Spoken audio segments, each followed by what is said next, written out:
Welcome to Roll Credits, where movie lovers get the trivia they didn't know they needed. This podcast was created with help from AI tools, so double-check any quotes before you drop trivia at your next binge session. Today, we're entering the final round of Squid Game Season 3, which broke Netflix's record with over 60 million views in just 3 days, and even features a game-changing cameo from Cate Blanchett. I mean, those numbers are just staggering, right?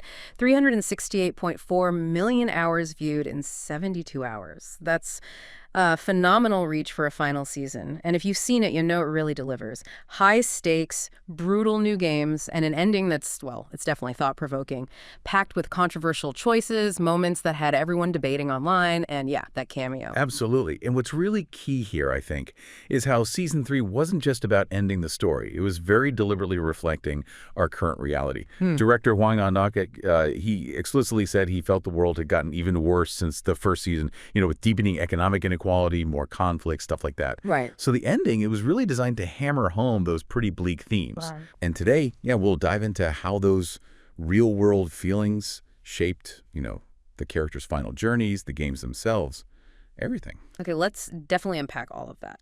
We've pulled together insights from director interviews, tons of fan discussions, critical analysis, all the good stuff.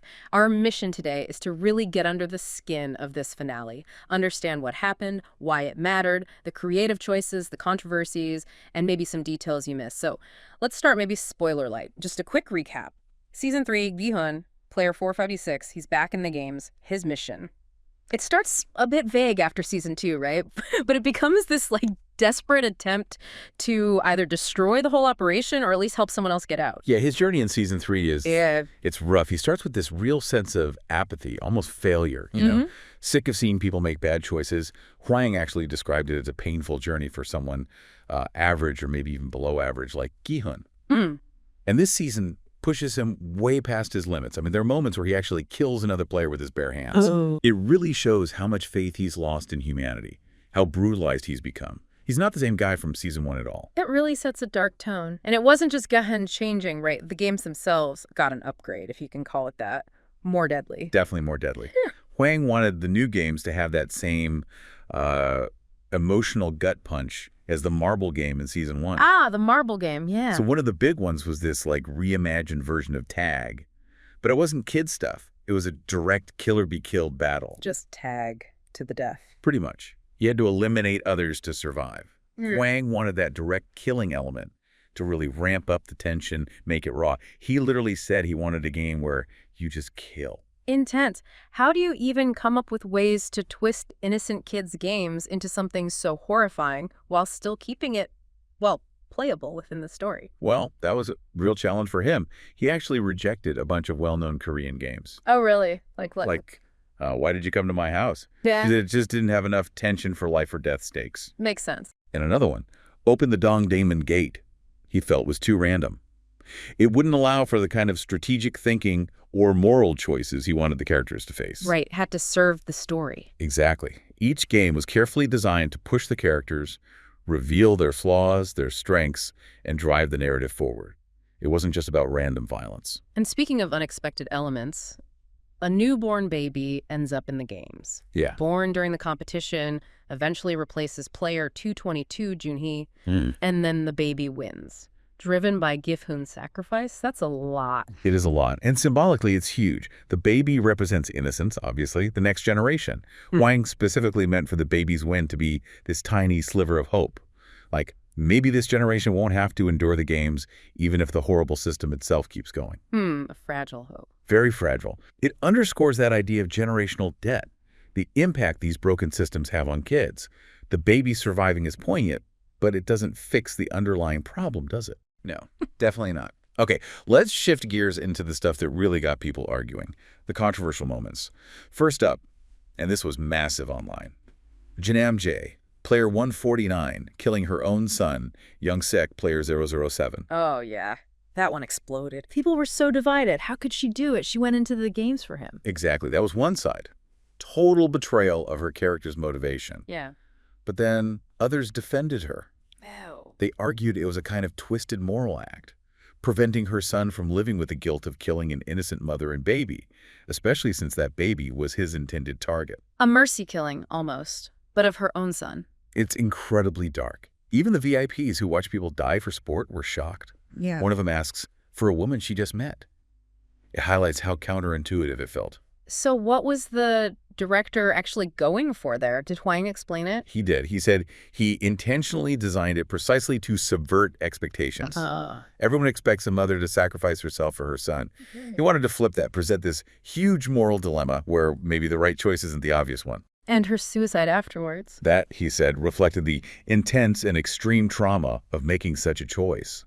It wasn't about right or wrong anymore. It was about the psychological cost in such an awful situation.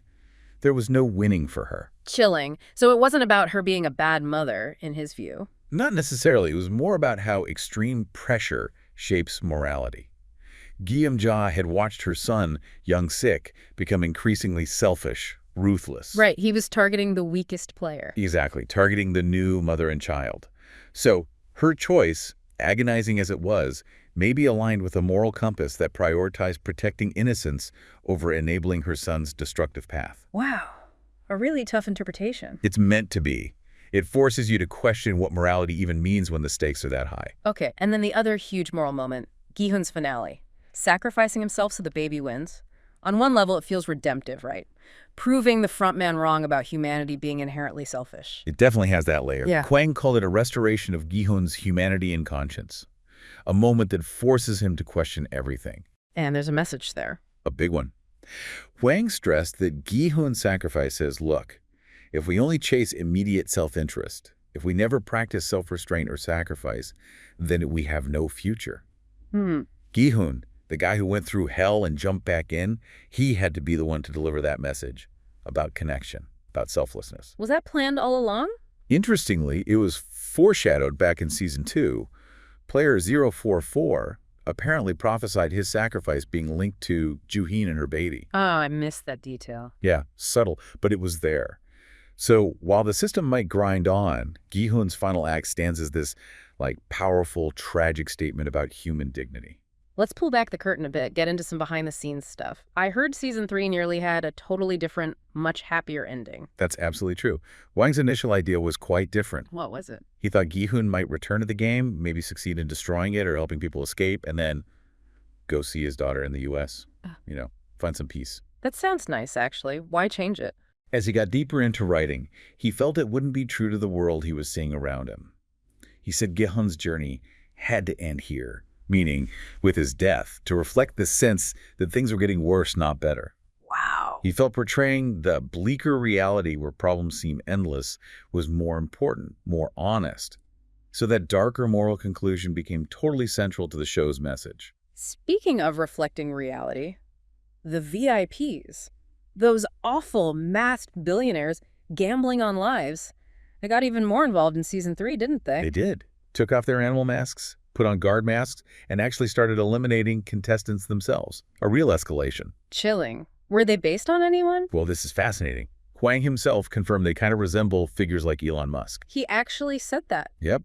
He talked about how in the past powerful people stayed hidden, but now he sees figures like big tech owners who willingly take their masks off, almost declaring, yeah, we run things. That's a pretty direct critique. It is. It reflects this idea of a modern oligarchy that doesn't even bother hiding its influence anymore. Makes the VIPs feel disturbingly relevant, doesn't it? It really does. Okay, and now for something completely different. Yeah. That cameo. Cate Blanchett. Right. It pops up in the finale. Playing a recruiter in the U.S., playing Dakji with potential new players.